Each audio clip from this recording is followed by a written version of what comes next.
Good morning, Northwest Arkansas, and everybody out there in America. This is the Rockwell Farms Garden Show, and my name is Mark Rockwell. And I'm Josiah Goss, and you're listening to Two Nuts on a Tree. Yeah. So we've got a pretty good show for us today. What's that hook you got here? Well, you told me at the beginning of the show we're going to do a hook, so I'll bring one. Part of our outline. Yeah, so our hook today is not an actual hook. We use that for moving ball and burlap trees. We're going to be talking about everything perennials today. We have shipments of perennials coming in that we pot up, we grow, and get ready for the season. And, we've had so many cloudy days here. I think it's good for us to talk about some joyful things coming. Yeah, you know why we pot up our perennials instead of buy them in? Because we can't ever get the varieties that we want. Most perennials are by seed, and they're just like cheap and boring. And we have done research and study on what perennials are strong. Yes. Okay. What perennials actually have a good show, which are powdery mildew resistant. We've gone through the whole ringer. I've sold perennials for over 30 years.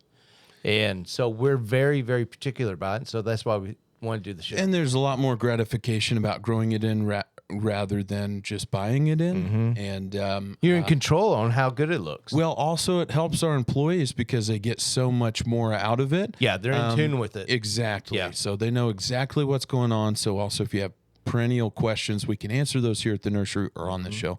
So, hey, this show is intended to help gardeners, landscapers, and like-minded people. We really care about your garden and gardening experiences. We are here to help people learn, and also we just enjoy it. It's something we love doing. That reminds me of last week. Joanne with the Master Gardeners Organization. Yes, That's a good show. That was a good show. Yeah, we appreciate her coming. Yeah, those are really great people. I don't know if she's coming back. I think we scared her off. I think you scared her off. Yeah, but she liked the show. I think it was really she good. texted me afterwards, said she had a blast. Are you serious? Yes, she really loved coming and hanging out with us. So good. That's worth something. We appreciate you. Yeah. Also, if you want to recap on that show, you could go to last week's show. It's just a scroll away from here. And also, if you're listening on YouTube, you can actually comment on YouTube. Leave us gardening questions. It could be about anything that has to do with gardening, landscape, pests. Yeah, it does matter. And we answer those on this show, or maybe you have a problem in your yard or something. Yep. We answer those questions and comments on this show. So I highly recommend asking those questions. We really do care, and we want to help you out. Also, if you are listening, if you don't have time to watch the show, perfectly fine. We are on Pandora. We're on Spotify and Amazon Music. You can also find us on Instagram, Facebook, and X. Wow. Yeah. Jessica, are we on all those places? Oh, I got a double thumbs up. I'm getting good. That's good. Yeah. Hey, and actually, this show, one of the comments led into this show. Can I do it now? Absolutely. Okay. Yeah. The comment section. I like that. That was good. Okay, this is Elizabeth, and thank you, Elizabeth, because you're the one that stirred our thinking juices onto doing a show on perennials. Her question is simple. What's the difference between an annual and a perennial? Oh, good question. Took me 4 years of college to figure that one out. I'm serious, man. Did it really? Yes. Well, a lot of people get it backwards. You would think because an they annual comes every year. Is every year because it's annual versus perennial. It dies. So yeah, annual will die out at the end of the season when it starts to get cold. So you have to plant them every year if you want to continue to enjoy them. Or sometimes they're a hardy annual. They might self-seed, and you'll get them the next year, like a zinnia or something like that. But there again, some people don't realize that you have winter annuals as well, like pansies. You do. Pansy is an annual here in the southern portion of the country. So you plant them in the fall, they grow all winter long and through the spring, and then in the summertime, the heat kills them. So you have your winter annuals. You know what's funny? I can always tell whether somebody's from the north or the south, depending on when they come in and buy or ask for pansies. Because in the north, it's something you plant in the spring because they last through the summer and through the fall. But here it's something you plant in the fall because they last through the fall, winter, and spring. Yep. And so, and I don't know why we call people A pansy. Pansy's the toughest It is annual tough. God Yeah. ever made. Yeah. Yes. Really, really tough. Yeah. So negative handles 30. those- They'll handle negative 30 degrees. Exactly. It's amazing. Oh, it's awesome. Now, perennials, they come back year after year. You have perennial and you have biennial, which is, Oh, yeah, like foxglove. yeah. So those are something, or like, what is that one that grows? Mullein? Mullein is a biennial. Yeah. So it'll come back and bloom every second year. So it'll be dormant, just some greenery, and then come back. But yeah, your perennials, they come back every single year. So you plant them once, enjoy them forever. Like our sign. Plant once, enjoy forever. Yeah, we need to put that up. Okay, we have another one by Jordan. Jordan has a big tree near your sidewalk and drive. And he actually sent a picture of the big tree, and I think it's a silver maple. And this tree it's actually huge. It's very big. And so what he needs to do is kind of look at the outskirts of the canopy. And we call that the drip line. If you take the outside part of the tree and go straight down, there's the drip line. And that'll typically be where the tips of your roots are. So it looks like right now he's okay because the outside canopy comes down right at where the sidewalk and the driveway is. But what I did recommend to him is that he digs a trench, and any root that is coming up on the sidewalk or the driveway, he can cut those. What I've typically done is I've just used a chainsaw. I know that I'll ruin a blade, but it's the easiest, quickest way of doing it. And just chainsaw those roots that are hitting there, and that will keep any surface root from damaging. And just go on the driveway, it'd be 6 inches. On the sidewalk, it'd be 4. What you want is that those roots to go under the sidewalk and under the driveway, because it's a lot harder to buckle the driveway from the middle. Typically, when a root hits it, it kind of stops and just pushes. That's why you have a crack at the edge, and it goes off into the drive. Yeah, what I would also add to that is when you do that, you might see some stress on your tree after cutting roots like that. It's perfectly fine. The tree will be okay. But I would go ahead and fertilize it with maybe Fertilome tree and shrub food. Yeah, that would be a good one. That'd be a real good one. All right, I've got one from Stacy listening to the show. I love it. So informative. In spring and summer, I have such a hard time keeping up with weeds and crabgrass. I have heard you talk about herbicides for my lawn and garden. What is the difference between pre-emergent and post-emergent? Please explain the difference and when to use. Oh, that's good. Yeah. All right, go ahead. Well, so you have pre-emergent and post-emergent. Your pre-emergent, you're going to be using, that's going to be stopping the seed. And so in herbicides with your pre-emergent and post-emergent, I have a lot of people that come up to me asking for pre-emergent and going, I have all of these weeds, I need to kill them, need pre-emergent. Well, that's not going to work. Pre-emergent is going to stop the seeds from germinating. And your post-emergent is going to kill what's there.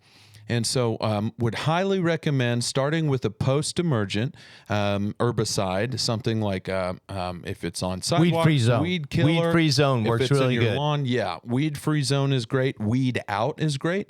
But right now for cooler temperatures, Weed-free zone. Weed-free zone. Yeah. Now you're... Because can I go jam? ahead. Yeah. Not all post-emergents will be effective this time of year, because right now you're in the cooler temperatures. So 2,4-D will only work when it's 70 degrees or higher. Yes. Okay? Yeah. So it's just a waste of your money if you're using that active ingredient. Weed-free zone is different. It will work up to, I think, 45 degrees. Yeah. Which is very good for this time of year. So it's really pretty much your only option as far as post-emergent. And it comes in a liquid spray, and most of your pre-emergents will come in a granular. Yeah, now for your pre-emergent, what that will do is that will stop the seed from germinating. So once you have your post-emergent down and it's killed your weeds, you also want to make sure that those seeds from those weeds don't come back to bite you in the next month or week or so. And so by using the pre-emergent, that will stop the seed from germinating. It will help you tremendously in your garden and landscape.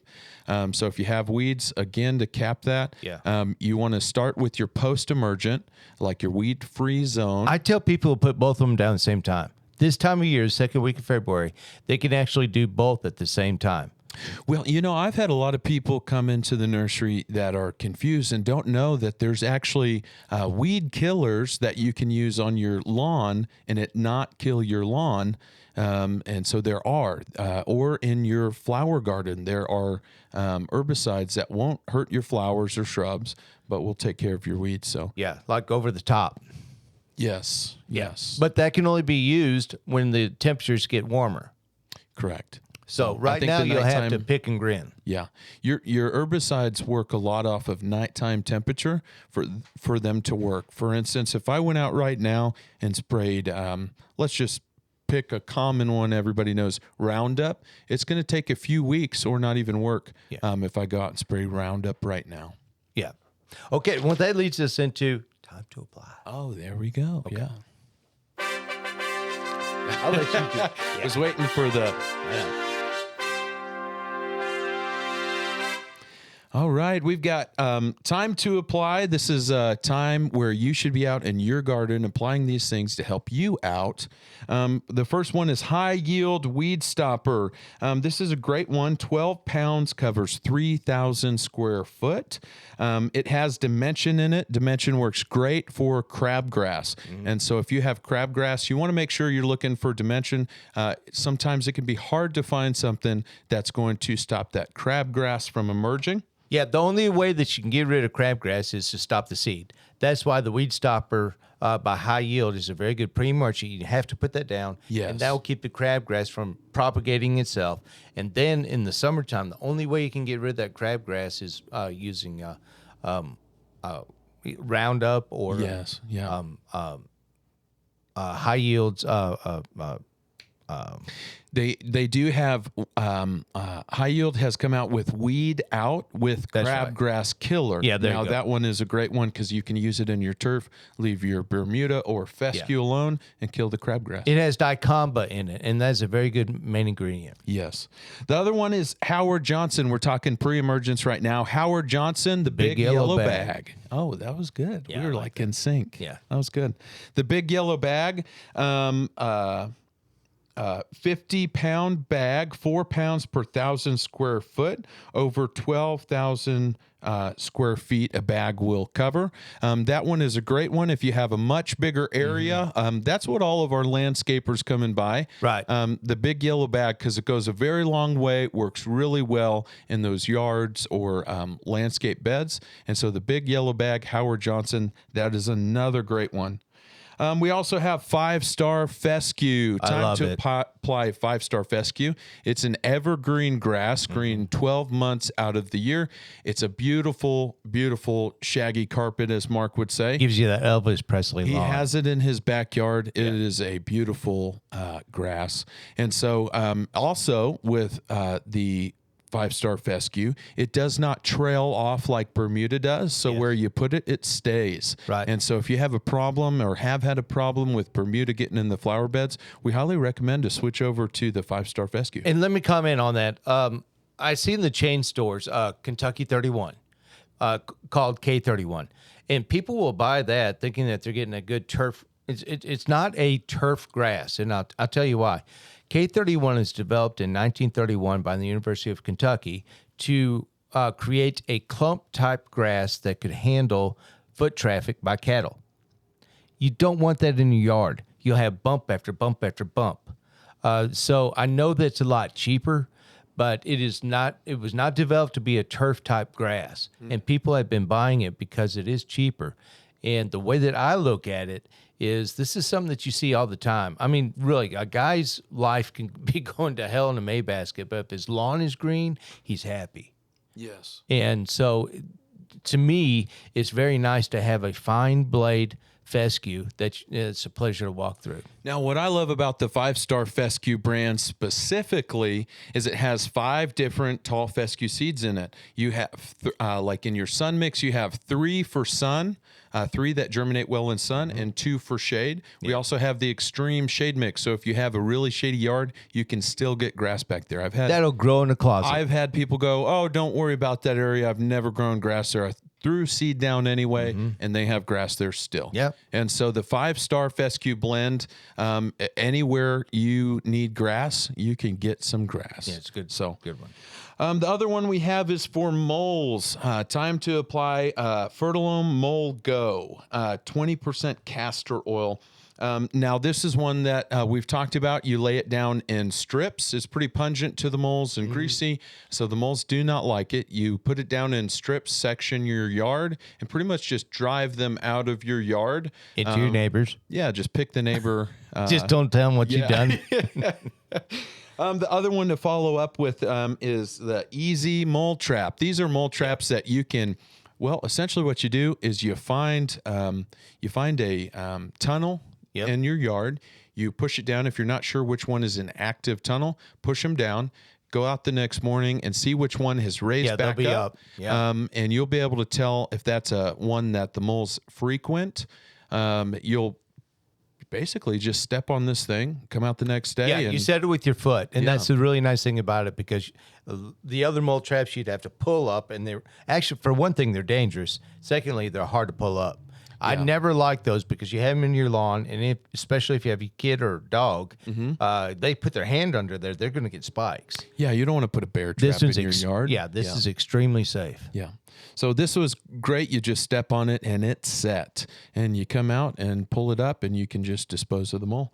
The other one we've got is the Gonzo Sonic Spike for moles. The reason we're talking about moles is because it's such a problem, especially we've had snow thaw. The ground is really soft, especially with rain, things of that sort. And this time of year, they're very active. Very active. And so they're looking for worms, grubs, and whatnot. And so the Gonzo is a solar-powered sonic buzz that the moles just can't stand. It'll take them about a day or so to get used to that, or to get away. Not used to. They do not get used to the noise. But get repel from that noise. But moles have very acute hearing. So if something is very high pitched, that's how they find their food. This will drive them out of your yard and away from things that you don't want. We've used these quite a bit. Yeah, the best thing, this is the way we got rid of moles in our test area, is at first we used the mole go and we drove them out. Now, we did have a couple that were persistent, came in, and that's when we used the the Easy Mole Traps. That's for the here and there. But once you get them out of your yard, you put down that Gonzo mole repellers. I think we have 3 of them lining our property line. Haven't had a problem since. It's phenomenal. I love that. I love the product. Also, time to apply things you should be doing in your garden. Planting trees and woody shrubs. Now is a great time. A lot of people don't know that. We all think spring planting, although spring is a great time to plant trees and shrubs. Fall and winter is even better. You have a little bit less stress on your trees. The roots are really going at it and producing the most. I'm trying not to say colonizing. Oh my word, you love it. I said it anyway. But didn't you put our trees on sale? Colonizing. Yes, all of our trees right now are 20% off. Our shade trees, ornamental trees, evergreen trees are all 20% off right here through We need the money. Pay for the show. Yeah, exactly. Yep. No, it's an early bird special. I mean, the month of February, we're putting our trees on sale. Why not? I mean, people come out here when it's 30 to 40 degrees. Why not reward them? Well, the great thing about here's what most people like about our tree sales, because if you come and purchase trees, you don't have to get them planted right then and then, then at that time. We can also hold on to those trees up to a month to 2 months, correct? Yeah, but I wouldn't. I mean, now's the best time to plant trees. Now's a great if you're time. building your house, that's fine. But I would definitely have them planted now. Yep. So. All right. Time to plant trees. That concludes time to apply. So, all right. We've got perennials. I want to get into perennials. Pretty excited about that. I love perennials. So we have gone through and ordered all the perennials that we really favor. Our favorites. Mark has been doing this for over 30 years. Yep, way too long. Yeah. Over 30 years. I know, man. I know. And so here at the nursery, we have really found what does well here, what does not do well here. Yeah. We do not sell what does not do well here. Yeah, we grow so many perennials, this will probably be 2 shows. And you know what? Yes, I would agree with that, because this list is only, a third of what we actually have. And so we'll be splitting this up over the course of over some time. Over some time. Well, let's get started. Yeah. You want to do the first one, Rose Malile? Yeah. Alcea. Is it Alcea or Alclea? I don't know. Alcea. Alcea. Alcea rosea. The hollyhock. Fiesta time. Yes. I love the hollyhock. This is hollyhock. Hollyhock is an old-time favorite of mine. You see him, it's been an old-time favorite in any perennial garden. You always see him, Grandma loves the hollyhocks. I love hollyhocks. Now, this hollyhock gets about 2 to 3 foot tall and has that beautiful cone that rises up. Now, it also has its bicolor of pink, so different flavors of pink in the same bloom, and it is just beautiful in the garden. Yeah. Absolutely beautiful. And it doesn't get too big. Some of the hollyhocks will get 3 to 4 foot. Yeah. This one will not tump over. That's why I like foot. this one. Yeah. Yep. It's a great one. Elephant ears. I like the upright elephant ears. Yeah. So now this is not technically a perennial. You can overwinter this inside of your house, but it's on our list. So we're going to talk about it because this is our favorite. Yeah. Now we have had customers that go, hey, I just threw some heavy mulch over it, about 8 inches, and it came back the next year. Right. Or you could pile a bunch of leaves on it. Yes. Yes. As long as you don't water it, it will rot out during the wintertime. Correct. If it's in a wet location. Yeah. Any of your bulbs or tubers, they do not like wet through those colder months. Yeah, they sure will rot out. Yeah, but I love the uprights because typically elephant ear will come and it droops over, hence it being an elephant ear. But these are kind of almost straight up, and it's different than what you normally see. Yeah. And they'll be, 5 to 6 foot tall, so it has a very nice showing. I planted these on both sides of the sidewalk last year and was overwhelmed by the foliage trying to get it in the house. So I'll redo that next year. Put them in the wrong place. But man, it was awesome. All of our guests and everybody that came up, even myself. It's a showpiece. Walking up to the front door, it was like going through a jungle to get to the front door. Oh, it was awesome. It's kind of super cool. It was great. Yep. So upright elephant ear. The next one is we do have a good collection of native plants. Yeah, Asclepias tuberosa. And Joanne mentioned that last week. Yes. Yeah, she did. Nurseries are getting better about carrying more native plants. We've always kind of carried a good variety of native plants. But tuberosa, milkweed, or butterfly weed. Yes. We have the yellow and the good old-fashioned orange. Yep. And so the hello yellow, though, is beautiful. I love that variety. And the milkweed it's a very interesting plant because you'll have different milkweeds from up north all the way to down south in America. Yeah. So there'll be different colors. And so we have the orange one grows native here in Northwest Arkansas. Yeah. Yeah. The yellow one grows more northern, and then you have other tinges in the south. But my point is the monarch butterfly will start off in Canada, and it feeds on that milkweed all the way down to Mexico. Yeah. And there'll be millions of monarch butterflies in one location in Mexico. It's just a sight to see. It's almost like a tourist attraction. It is. Yeah. Yeah. And it takes, I believe it takes 3 or 4 generations of the butterfly, monarch butterfly, to come from Mexico all the way into Canada. But when it comes from Canada to Mexico, it's all one generation. Wow. Yeah, the monarch butterfly is very, very, very fascinating. That is amazing. Yeah. Okay, the next one is a stilby. I love stilby. It's a good shade plant. It is great for shade. Can tolerate a little bit more sun, but great for shade, especially if you're trying to get color in an area. Now, this one does great in a little bit more wet shade and dry shade. You do have different types of shade.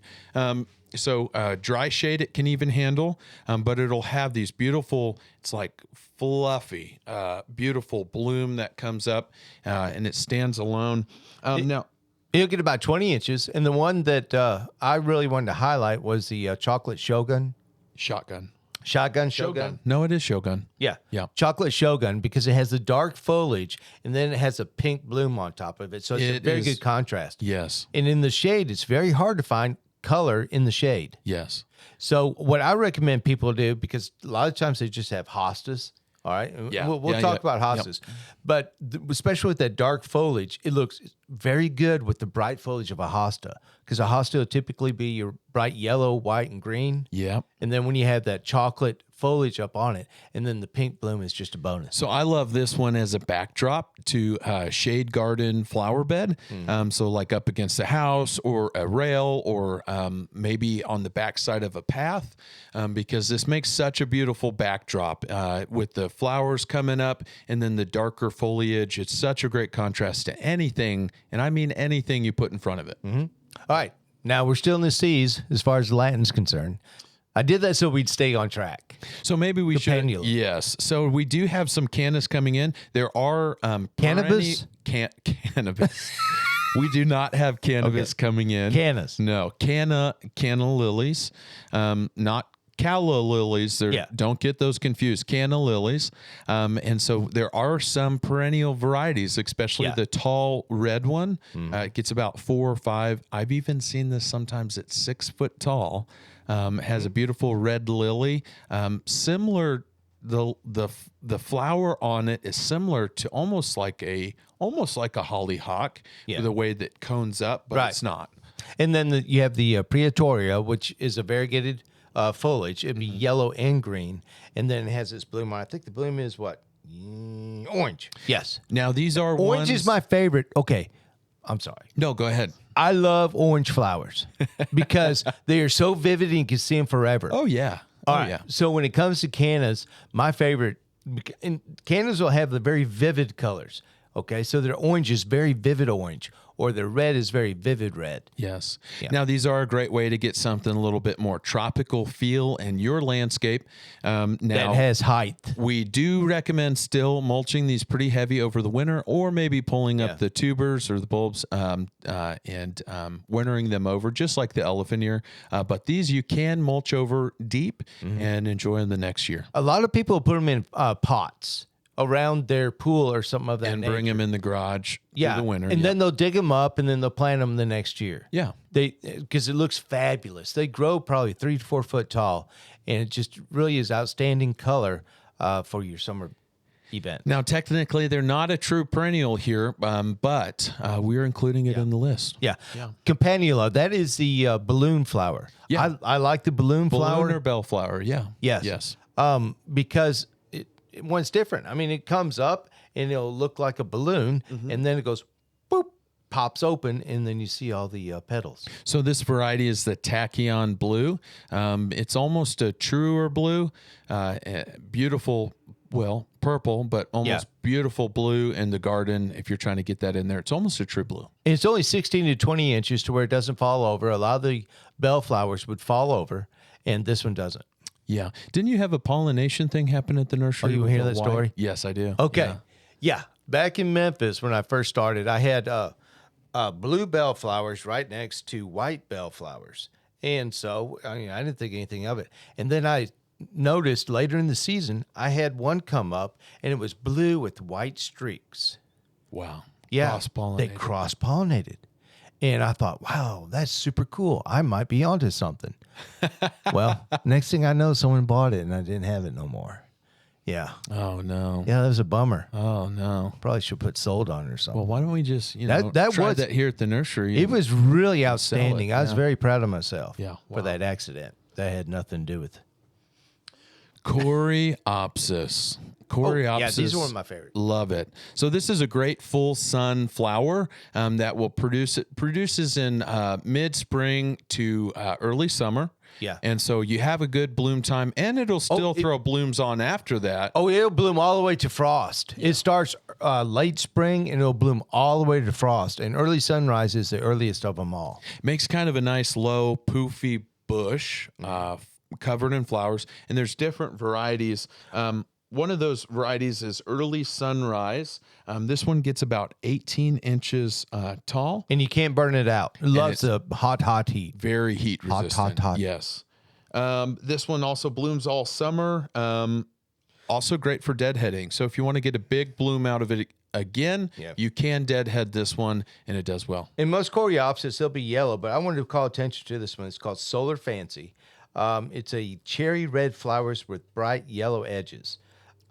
it's a new variety to us, and I thought that would just be really outstanding. I think I picked that one out. Did you? I went down it. Yeah. Yeah. It gets 18 to 20 inches, and anytime that you can have mixed colors, like your cherry up against the yellow, it's an outstanding plant. When we order, we have a lot of fun just going through these. Oh, it's an amazing exciting time. I catalogs. love Yeah, ordering It is perennials. such a good time because it's kind of at the end of the season when things are kind of dull and everything. So it gets you excited for the spring. Then you have your Little Bang series. It has a smaller flower, and the Little Bang, I think we got red, which gets, again, 18 to 20 inches, and it'll have a red flower to it.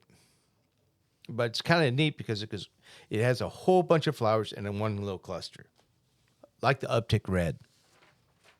Delosperma, ice plant. Yep. Ice plant. Ice plant. man. You talk about this one. Oh, I like it Yeah. because it's a succulent plant. It only gets about 6 inches tall, and it'll bloom all summer long. And this is another one that can take the full, hot, burning sun. Yes. It looks really good. As a matter of fact, you can put it in with your other succulents, and it'll be the one succulent that blooms all summer long. Yeah, you do not want to overwater this one because it doesn't like wet feet. And so this will have to be in somewhere where you maybe planted it in an area that you can't get nothing to grow. Yeah. It will do great. It will do amazing in that area. And the variety that we decided to grow is the Orange Glow. And Yes. so you'll have that orange up against green foliage. Very bright and vivid. Very bright and vivid. Yeah, absolutely. I'm excited about it. Next, we have dianthus. Yeah, I love dianthus. This is actually one of my favorite Okay, flowers. you take it. Well, can I nerd out? Yeah. Dianthus is one of my it is probably my favorite flower. So another word for this is carnation, is the one we most commonly hear. It is a carnation, but there's different kinds of dianthus. So you have, like a single flower, or you have like double flowering dianthus, which is usually the carnations you get in the store. And don't be confused. Some dianthus are annual and some are perennial. We're only talking about the perennial dianthus. This is true. Very, very true. So these are great. They make a great blanket. The reason, some backdrop on dianthus. So dianthus actually was named after the Greek goddess Diana. Oh, I thought it was Princess Diane. Well, Dia I'm messing with you. is for Greek for like Dios, which is gods, and then you have anthus, which is flowers, which is a Greek word for flowers. No way. Yes. We have a god flower? Well, that's what they were calling it. So they actually used to use this at the Greek goddess Diana's shrines, and they would dedicate this as like an offering or whatever to her. But I love the flower. I just had to find out the backdrop story to this. Yeah, that's pretty this has cool. been cultivated for over 2,000 years. So about right before Christ's time, this had started getting cultivated around the same time. And so this is such a beautiful flower. There's so many different varieties because it is a really, really older flower. So many different varieties, like the coral reef. Coral reef is one of my favorite varieties of this because it has a beautiful coral color and a little bit of streaking through the petals. This also grows in a nice ground cover, and then you just get overwhelmed with flowers in the spring, and then on through the summer, you'll get little specks of flowers here and there just popping up out of nowhere. It is a beautiful, beautiful flower. Most of them would be fragrant as well. Very. So you will be planting these, and they will let you know they're there. You will They're never nice forget along where a these are in the walkway. garden. You can actually smell them along a walkway. Yes. And that's what a lot of people do, is just line their walkway with them. The best Good floral scent. little border. Absolutely. Or in front of a garden, you can put it to where it doesn't get too tall, because they only get like 8 to 10 inches tall. Yeah, depending on the variety. We have some varieties that get up only about 4 to 5 inches tall, like your frosty blue or red garnet. Those ones are great. They don't get very tall. And then we also have some that are more of the upright that grow about a foot tall. So, All right, I want to talk about echinacea, coneflower. Yeah, okay. That's one of my favorite. Once again, the coneflower can take the hot sun. Plant it and forget about it. Yes. The one thing it can't tolerate is wet feet. So if you have that area to where it's just burning sun, echinacea, the coneflower, is the one for you. Plant it with the ice plant. Oh, really? Yeah. Plant it with the ice. Oh, that's a very good yeah. idea. Yeah. Those are great for areas, again, that you can't reach a garden hose out to, but you want some color. Yes. Go for it. Yeah. Do it. Some of our favorites that we'll have is like the Cheyenne Spirit. It's one of my favorite because it's a mixed color. It's a multicolored flower, actually. And it's from the Indian varieties. You'll have your orange, your yellow, and a little bit of red in the same flower. So the Cheyenne Spirit's a really, really cool one. Now, you say from the Indian varieties. Yeah. Now, what's amazing about Echinacea is it is native. It comes here from North America. This is where Echinacea originated from. Echinacea coneflower comes here from North America. We actually get it from the Indians because it has a lot of medicinal purposes. Yes, they used to use it for tooth pains, infections, all sorts of stuff. Yeah. But we sell it for the flower. Yeah. That's how shallow we are. We do. Some of the other varieties of Echinacea, we have the double scoop watermelon. Yeah, that's pretty cool. That is beautiful. Yeah, I mean, it's a double flowered Echinacea, and that's why I like this one. Anytime that you can get a double flower, it has a big show. Yeah, it has a fluffy cone on it. So rather than that bumpy brown cone, this has a fluffy red cone on it, and then those beautiful double flowering petals around that. All right. And then the Kismet Red, I like the Kismet Red. It is a Terra Nova variety, which they're pretty much big. Anytime you have a Terra Nova, you know it's good. It's a large red flower, and so it's once again it's very compact and it's sturdy. And the red is a very vivid, vibrant red, and that's why I like the Kismet. Yeah, Kismet Red. And then there's yellow, Pow Pow. One of my favorite. This came out a few years ago, and the Pow Wow has been so good. It's not a new variety, but it's a variety that's actually very hard to get. That's why I always have my order in early to guarantee that we get it, because there's been years that we didn't get it, and that's just way too upsetting. Well, the Pow Wow is also resistant to powdery mildew and very things important. of that sort. So if you do have to plant it in maybe a wetter area, the Pow Wow is will do great for that because it's not going to get the powdery mildew. And the wild berry one is a purple, and purple burgundy, and it doesn't fade. No matter how hot it gets, you will still have that purple burgundy bloom. Oh yeah. That's why I like the wild berry. Love that. All right, what do we have next? Oh, we have more Echinacea. Apparently, I like it. Oh, the salmon. That's a really good one. It's a beautiful salmon color. You like that one. I love that one. So that one gets about, let's see here, 18 to 24 inches. All of them pretty much get the same, 18 to 24 inches, which is a perfect height. That's not too big. It's not too short. 18 to 24 is really good for a backdrop, or if you have some tall perennials or shrubs in the back, it will really be a very good forefront to any evergreen shrubbery that you have. Yeah, and it does mature as the bloom goes on. It kind of spends to like a pale pink. So you do get some different coloring in that salmon Echinacea. My favorite is the Fiesta Orange. Oh, that's a good one. I love orange. Yeah. I do. I love orange in the landscape. It just draws the eye. It really does. Yeah. It sure does. Okay. You want to talk about Gaillardia? Blanket flower. Yeah, baby. I love. Oh, this is a great one. Yeah. Once again, it will tolerate the heat. I love those summer perennials that'll tolerate the heat. Yeah, it's in the Rudbeckia family. Yeah, what's the point if it doesn't tolerate the heat? Yes. Blanket flower, it's beautiful. Even after the flower spins, it's like a little puffball. And so it's a beautiful flower. It always has interest throughout the season.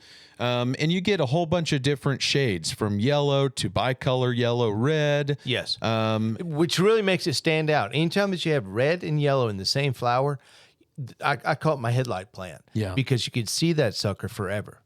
Now, the reason it's called blanket flower is because it spreads out rather than just growing more of an upright, larger plant like your Rudbeckias or Echinacea does. And so which one is the spin top mango? The spin top mango. That's one you picked out. Yes, it is. So your spin top mango, it has that yellow and orange kind of bicolor in it. It's a beautiful one, but it just gets, what I really liked about it is we planted it last year in the back flower bed, and it just mounded over and kind of took up an area. And it was really nice to see it kind of dominate that little area. Then you have your red starburst, which is a yellow flower with the red center. And all of these Gaillardias, the nice thing is they only get about 8 to 12 inches tall. So once again, if you you could plant your dianthus there, and then you could plant your gay flower, Gaillardia, and then behind that you can plant your echinacea. All three of those will take the full hot burning sun. Yeah. So, I mean, and what's really cool is that you can make an orchestra out of your regular gardening bed. Something will be blooming all the time. You know, we're also going to add on to that list of things that are great drought tolerant. You can plant, leave alone, maybe water through really heavy drought. Would be helianthus. Oh. It is a sunflower. Yes, I love. Okay, this one. The Mexican sunflower. Go for it. Yeah. Well, we grow the sun catcher, and the reason why I like the helianthus is that you have big blooms. They'll be about 4 inches wide, and it's the perfect yellow that you'll ever see.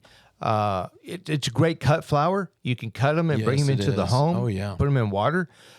Just Very have- bright, vivid yellow. Yeah, you can have a bouquet all summer long inside your home. And it'll just keep going and going and going. The more sun and heat we get, the better it does. Yes. So one of those that keeps going. And then we have Heliopsis, which is false sunflower. So pretty similar to the Helianthus. Yes. But this is a false sunflower. It's not technically a sunflower. It's more of a coneflower. Right. But this But is it still has another- that daisy-like flower head. Yes. Yeah. Yeah. That beautiful yellow. Oh, yeah. So then we have, all right, let's get back into the shade. We talked about the astilbe being good for shade, mixed in with hosta. Yeah. And so now we have the hucheras. Coral bell. Once again, this Yeah. is one of his favorites. Coral Go ahead. bell. So this is awesome. I love the coral bell.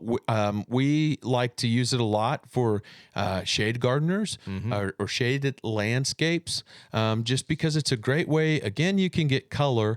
If you have a shady area, you don't have to settle for just green. You do not have to settle for just green plants. Some of your huchera will be purple. Yeah. Well, I go for the foliage, and the flowers is just a bonus. Yeah. Because I mix them in with other shade plants like the hosta.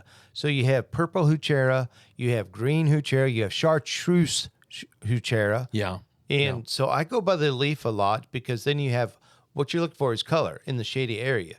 And so that's why I focus more on the color, and the bloom is just a bonus. Now, your bigger leaf varieties tend to do a little bit more if you have wetter areas or areas that get a little bit soggy. But if you have well drainage, the smaller leaf varieties do super well. And they have a flower. My favorite is Blondie, because it has a yellow flower. Yeah. It's different. It's totally different. It has a yellow blonde flower that comes up off of it in the spring, spring to early summer. But the coloring on it is just impeccable. It's this red and kind of this caramel color undertone. It's a really great one. And most of them will only grow about 8 to 15 inches. So they don't get too tall. It's pretty much a clump of color. Yes. That's the way I look at it. Yeah. This is great. Yep. Hibiscus. Okay. We got 3 varieties of hibiscus this year. Last year we did, for some reason, we only had one variety, and I was really disappointed over it. I think it was just a brain fart on my part. But this year we're having 3 different varieties, and so we spent time on it. My favorite would be the Starry Night. It has a dark purple foliage, and it has pale pink flowers, which are darker with the darker pink veining. So it's almost like a two-tone pink. And anytime that you have that really deep vein into a light one, that the bloom is just awesome. Now, just to clarify real quick, these are hardy perennial thank you. hibiscus. So you mainly have like your 3 varieties. You have your tropical, the ones that you find at most garden centers, with those really bright colors. They will not come back. They will not, unless a lot of people winter them over in the garage or something. But if they're outside, they will not come back. You also have the Rose of Sharon or Althea. Right. And so those varieties as well, call those are those also really, really hardy. Now, what we're talking about is the perennial hibiscus. Hibiscus. It is categorized as true hibiscus. Now, these have those big dinner plate flowers. Yep. And last year we hadn't carried them for a season for some reason or another. And so last year we got them back in, and they had these huge flowers. As soon as you pulled up to the nursery, it was the only thing you saw in the back. Yep. Beautiful. And your perennial hibiscus, they'll grow about 36 to 48 inches tall, 3 foot to 4 foot. And so give it room to grow. They're extremely hardy. And I tell you what, I don't care where you put them, they will be seen. Yeah, and they do like it. Also, they do great with some drier, but they really, really love wetter areas. So if you do have a soggy area in your landscape, or maybe somewhere where there's a hole in the irrigation, you can throw those there. They'll do just fine. All right. Into the eyes, Iberia sempervirens. Yeah, Candytuft. Yes, that and it actually is. It is tough. Candytuft is one of those perennials that will bloom before anything else. It's white, pure white, And it is a native. Yes. Yes. Oh yeah, that's right. It is a native, yeah. Yeah. So I like the Candytuft. It is. It's extremely hardy, and it comes every year, whether you want to or not. Yeah. Irises. We need to talk about the Batic iris. This is one of my personal favorites. Yeah. It has a very, very dark, bluish, tinge purple, but dark blue flower to it. Look, with irises, a lot of the times the irises do not perform as they do on the card. Meaning, have a really nice picture, but when you grow it, it's kind of faded and you're not really liking it. I really like this variety, the Batic variety. It's a Germanica, and the intensity of the blue is just phenomenal. So, irises do not last that long. So if you're going to grow them, grow nice ones. Yeah, no kidding. Last year, we looked like Iris Kings, and some of the varieties that we had last year turned out to be rebloomers. So they shocked us, and they kept putting blooms on, and we were like, what's going on here? Later find out they were some rebloomers. But Neptune's Wine, this variety that we're getting this year, it's a beautiful, deep red burgundy wine color, but it has these little strips of gold coming through the petal. It is a bearded iris, so it does have the laying down bearded petals, but it is a beautiful one. We also have the black iris. I forget what was the name on that one. This one's from last season. Oh yeah, we have a lot of irises from last year because we grew beautiful varieties. Yeah, we grew a lot of irises. Yes, and the nice thing is that they overwinter in the pot. And the proof is in the pudding. If we can keep it alive above the ground in a pot, you can surely keep it alive. Oh, yes. Yeah. Yeah, that's the way we prove a lot of our perennials, because you would think that we'd take the perennials that are left over from last year, yes, put them in the greenhouse and keep it at 70 degrees. Nope. They're out there frozen rock solid in that -17 or whatever. Yeah. So just a little backdrop story. One year I was working on my mother's property. We were digging up irises, and we had a whole bunch of spare left over because they had sat there for years. It was time to split them up, get some new blooms out of them. They'll bloom more if you split them up. We had our little scraps in just this pile of leaves and stuff, and we just threw it off into the woods. Well, they took root. Yeah. I'm telling you, we literally threw them off into the woods, and they took root. That's awesome. And she's still got them growing around her deck area. I mean, it's just amazing. Yeah. Popping up. Can't kill an iris. No. Actually, daffodils and irises, that's how people would find old homesteads or wells or old chimneys and things like that. They would look for where irises were planted and daffodils because they're so long-lived. Once you plant them, they'll still be there years and years and years and years later. Yes. So, yeah. Yep. And even after the home is gone, you'll still have the daffodil. Didn't you just place our bulb order? I did place a bulb order. We'll have some decent stuff coming in. And so sent that over to... Tune in next week. To our people, yeah. Okay, I want to talk about lavender. Lavandula. We kind of touched on this last week with Joanne when we were talking about stuff that you could plant in your walkway and make your house smell good, right? Yes, yeah. Yeah. So we went heavy on lavender because it's one of our number one sellers. Again, plant it. It doesn't want a whole lot of water at all. Right. You just pretty much plant it and leave it alone. The more drought it does, for some reason, the better it does. So if you're terrible at watering, lavender would be perfect for you. Yeah. And what's really nice about lavender is it smells good. So you can bring it into the home as well and it make your house smell good. Now, the varieties that we have, there's one called Big Time Blue. Now, this is a newer variety. It gets about 12 to 24 inches. Now, we grew that one last year, and it was... it flew out. Yeah, so all of the lavender... That's right, and I thought it sold so fast, I thought we didn't order it. Yes, no, you're exactly right. So we were... you came out and you go Did we not order? It was salvia, Russian sage, and lavender. Yeah. Those three sold so fast. He comes out one day and he goes, "Did we not order this?" I said, "No, I didn't order enough. We ordered a lot of it, and we had potted it up, and it just boom, boom, boom, boom." So, and they also have a big time blue and white combo.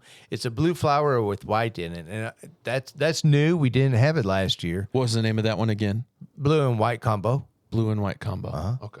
Yeah, and so we didn't have it last year, and I think that's going to be a humdinger this year. Yeah.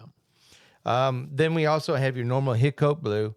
Hickoat has the purple flowers, and the Munstead will have your blue flowers. Yes. Those are mainstays. Yeah.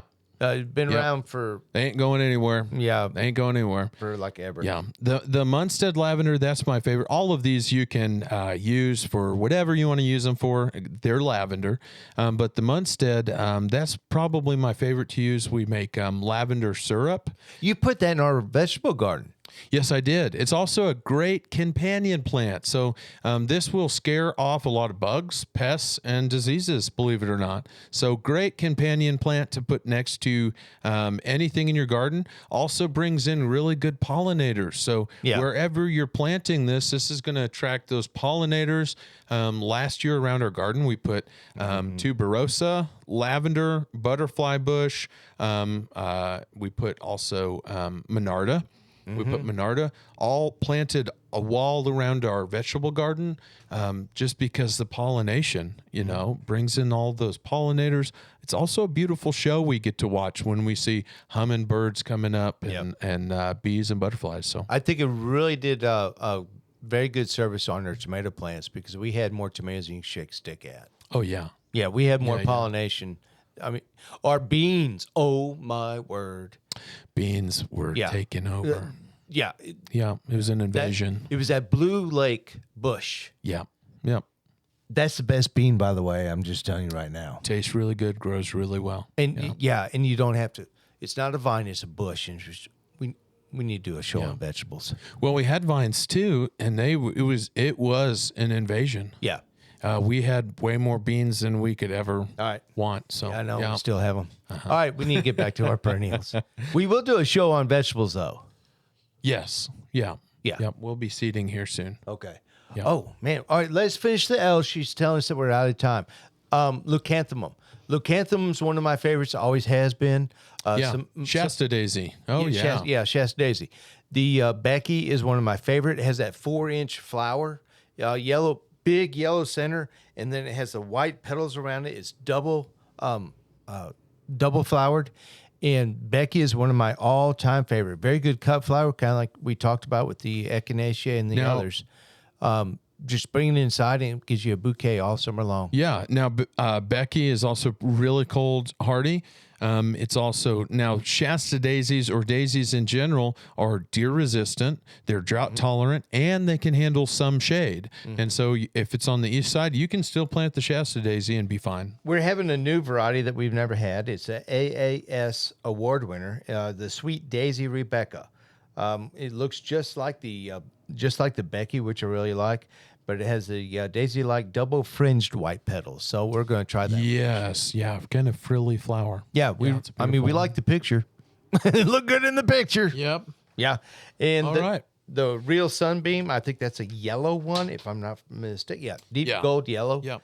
And so there. Hey, we got through all the way to the through the L's. We were almost to Nepeta. Yeah. Catmint. Yep. Yeah. So we'll be doing M on next week. So please tune in. Yeah, so hey, thank you so much for watching the show. If you have any questions about anything we talked about today, feel free to comment, or you could go to rockwellfarms.com and email us, and we do answer those on the show. We really do care about your gardening experience and want to help others. I think this is a good show. Yeah, this is great. I just wanted to promote some of the perennials that people can plant, and so thank you for joining us. All right. Well, thanks. We'll talk to you next time.